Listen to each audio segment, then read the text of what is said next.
KPN 7 News has been interviews. We can't this acceptable Bihar Assembly election, where currently you are structure, but central government, then BJP government and Bihar government, ZU, we can't the acceptable of the development of areas, rural development areas. But now this tell me you are having one of question marks. We will taking these times. Mr. Jalil Mastan MLA will can't ask to the development your Amor Vidhan Sabha. I will come to the box. The first question. हाजी नाहिद गनी साहब हमारे साथ हैं इस वक्त. हम इनसे बात करेंगे कि गनी साहब आप विधानसभा चुनाव क्यों लड़ना चाहते हैं? देखिए मिनहाज साहब, मैं आपका बहुत बहुत शुक्रगुजार हूँ. थैंक यू कि आप हमारे ऑफिस में आए, हमारे घर पर आए. हमारी आपसे मुलाकात नहीं हुई, आप हमारा पीछा करते करते फील्ड तक आ गए. मैं फील्ड में हूँ. मैं विधानसभा इसलिए लड़ना चाहता हूँ कि हमारा अमोर विधानसभा जो है वो विकास के मामले में इतना निचला स्तर तक पहुँच चुका है कि जिसको हम लोग बर्दाश्त नहीं कर पाए. मैं एक बिजनेसमैन आदमी हूँ, मैं एक कारोबारी आदमी हूँ. मैंने यहाँ के लोगों के लिए जो काम किया, ज़मीनी स्तर से मैंने रोज़गार से जोड़ने का काम किया. जब रोज़गार से जोड़ने का काम मैंने शुरू किया, 17-18 साल तक मैं ये कर रहा हूँ, लेकिन ये काम नाकाफ़ी साबित हुआ. जब नाकाफ़ी साबित मुझे लगा तो मैंने सोचा कि हम लोगों को इलेक्शन के रूप में, हम लोगों को राजनीति के रूप में, हम लोगों को अमोर विधानसभा की बदहाली को दूर करने के लिए हमें आना होगा. इसीलिए हमने इस इरादे को पुख्ते के साथ, मुकम्मल इरादे के साथ, मुकम्मल जसारत के साथ मैं मैदान में हूँ. MIM के प्रत्याशी के रूप में मैं मैदान में हूँ. मैं अपने यहाँ के अमोर विधानसभा के आवाम से, इस भोली भाली आवाम से मैं मुद्दबाना गुजारिश करूँगा कि इस बार MIM को मौका दें. मैं MIM का खादिम बन के आपके बीच में हम लोग हैं और हमें चुनें और हमें मौका दें. इंशाअल्लाह हम लोग उन कामों को करेंगे जिन कामों का विकल्प, जिन कामों की ज़रूरत अमोर विधानसभा को है.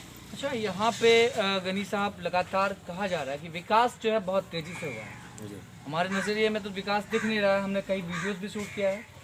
टेलीविजन्स में हमारे जो व्यूवर्स हैं, जो लोग हैं, हमारे जो पब्लिक्स हैं, वो दिख रहे हैं कि विकास जो है, विकास तेज़ी से हुआ है. शिलान्यास तो ज़रूर होता है, आए दिन आता ही होगा आपके यहाँ.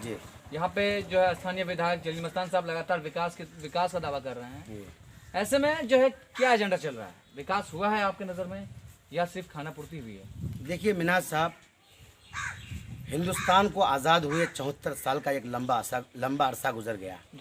इस 74 साल में हमें सिर्फ धोखा दिया गया, विकास के नाम पे हमें लूटा गया और हमने 35 साल MLA को एक लंबे अरसे तक उन पे हम लोगों ने भरोसा किया. यहाँ के समाज ने भरोसा किया, यहाँ के इस भोली जनता ने उन पे भरोसा किया, लेकिन उन्होंने सिर्फ विकास के नाम पे हमारे साथ धोखा किया.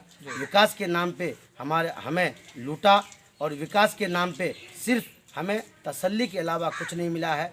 बाकी रही बात विकास की, जो भी विकास उन्होंने किया, उनकी काहिली, उनकी सुस्ती, उनके समझ लीजिए कि उनकी सोच, यानी ये समझ लीजिए कि अमोर विधानसभा का जो विकास का जहाँ मसला है, इस विकास को नहीं होने पे जितना जिम्मेदार मेरा 35 साल MLA है, उतना जिम्मेदार हमारा 10 साल MLA भी है, उतना जिम्मेदार हमारा 5 साल MLA कहा भी जा है. रहा है कि मस्तान साहब जो है कि ऐसे शख्सियत हैं जो अपनी प्रॉपर्टीज को गरीबों के बीच में तस्कीम करते रहते हैं, बांटते रहते हैं, लोगों के बीच में राहत सामग्री वगैरह से लेकर के सारी चीज़ें अवेलेबल कराते हैं. आखिर क्यों ऐसा लगा आपको? देखिए ऐसा है मिनहाज साहब, बात एक ऐसी है कि उनका वो पर्सनल मामला है, वो क्या बांटते हैं गरीबों को, क्या नहीं बांटते हैं. लेकिन मैं विकास की बात जहाँ तक करूँ, आज स्वास्थ्य के क्षेत्र में हम लोग इतने पीछे चले गए, अगर मैं नज़र दौड़ाऊँ तो कोसों दूर मुझे नज़र आता है. आज अगर शिक्षा के क्षेत्र में ले लीजिए कि शिक्षा के क्षेत्र में हम इतने पीछे हो गए कि ऐसा हो गया कि हमारे नौजवानों को, हमारे बच्चों को, हमारे लोगों को, हम सारे लोगों को, यानी मस्तान साहब ने, हमारे 10 साल MLA ने बूढ़ा बना दिया. यानी विकास के मामले में आप यूँ कहना चाह रहे हैं कि ठगने का काम किया. विकास के मामले में उन्होंने हमें ज़ईफ कर दिया. यानी आज ये समझ लीजिए कि सरजमीन पटना में पटना में 32 डिग्री कॉलेज है। आप ये बताइए, क्या सीमांचल डिग्री कॉलेज का हकदार नहीं है? क्या सीमांचल में डिग्री कॉलेज नहीं होनी चाहिए? क्या मैं बिहारी नहीं हूँ? क्या मैं बिहार का रहने वाला नहीं हूँ? मेरा भी हक बनता है कि सीमांचल में हमारा डिग्री कॉलेज होना चाहिए था। लेकिन ये इनकी 35 साल जो कारकर्दगी रही, इतना ध्वस्त और इतना बेकार किए वो कि सिर्फ उन्होंने भरोसा दिया, लोगों को मुढ़ी खिलाने का काम किया, खुद मुढ़ी खाया, बस लोगों को बेवकूफ़ बना के वोट लिया। वोट लेके विकास के मामले में वो ज़ीरो साबित हुए। इसीलिए हम सब लोगों ने, सारे लोगों ने ये मशवरा किया कि एक नए चेहरे की ज़रूरत है, एक नया रास्ता हमें चुनना चाहिए, एक नई राह की हमें ज़रूरत है, एक ऐसे चिराग की ज़रूरत है, एक ऐसे रोशनी की ज़रूरत है जिस रोशनी में हमारे बच्चे, हमारे नौजवान, हमारे सारे लोग अच्छी रोशनी में एक बढ़िया पालन पोषण करें। और हमारे यहाँ का मिन्हाज साहब, सबसे बड़ा जो मुद्दा है वो ये है कि आज ये समझ लीजिए कि ये अमूर विधानसभा का जो इलाका है, ये सैलाबज़दा इलाका है। ये बिल्कुल बड़ा एरिया है। यहाँ का सबसे बड़ा मसला हमारे यहाँ का नदी कटाव है। नदी कटाव के लिए उन्होंने कुछ नहीं किया।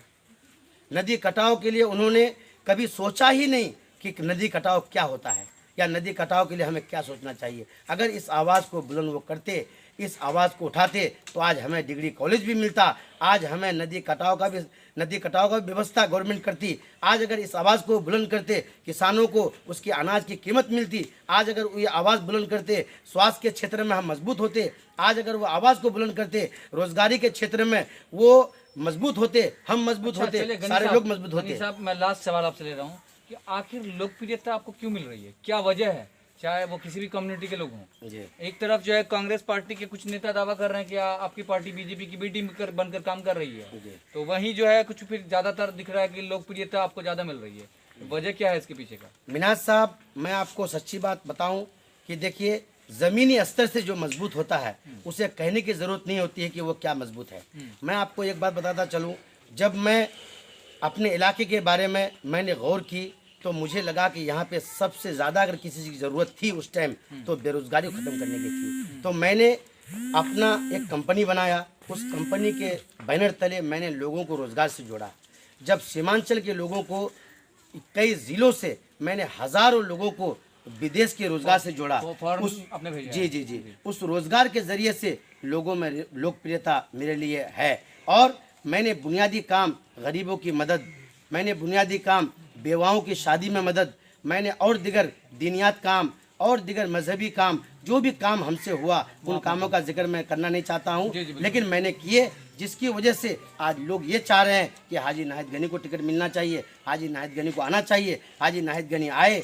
अगर मैं आता हूँ तो इंशाअल्लाह सबसे पहला काम मेरा रहेगा, जो रुका हुआ मेरा काम है। आज देख लीजिए, आज 2017 में सारे रोड पास हैं, सारे पुल पुलिया सब कुछ ओके है, लेकिन 2017 खत्म हो गया, 18 खत्म हो गया, 19 खत्म हो गया। जब 20 आया तो 20 आने के बाद सिर्फ लॉलीपॉप दिखाने का काम हो रहा है, ये शिलान्यास का काम चल रहा है। इस शिलान्यास से कुछ होने वाला नहीं है। हमें वो चीज़ चाहिए जिस चीज़ की हमें यहाँ ज़रूरत है। हमें चाहिए अनाज की कीमत, हमें चाहिए नदी कटाव की व्यवस्था, हमें चाहिए रोज़गार, हमें चाहिए स्वास्थ्य के क्षेत्र में हम मजबूत हूँ, हमें चाहिए शिक्षा के क्षेत्र में हम मजबूत हूँ। आपका बहुत बहुत शुक्रगुजार हूँ मैं कि आप आए, आपने हमारे दिल की बात सुनी, और मैं आपके टीवी के माध्यम से, आपके चैनल के माध्यम से मैं इस पैगाम को आम करना चाहता हूँ कि इंशाअल्लाह इस बार 5 साल के लिए MIM को मौका दें, MIM को चुनें। और मैं आला कमान से सारे लोगों से मैं गुजारिश करूंगा कि ऐसे आदमी को टिकट दें जो एक चेहरा बन के सामने में आए और विकास कर सके और विकास के मामले में वो मजबूत हो सके। चलिए, बहुत बहुत शुक्रिया। हम बात कर रहे थे हाजी गनी साहब से, जो लगातार AIM के कद्दावर नेता कहा जाता है। इन्होंने अपने बातों को बेबाकी से रखा है। बने रहिए JPN 7 न्यूज़ पर। मैं पूर्णिया बिहार से संवाददाता मिन्हाज आलम, कैमरा पर्सन मासीन आलम के साथ।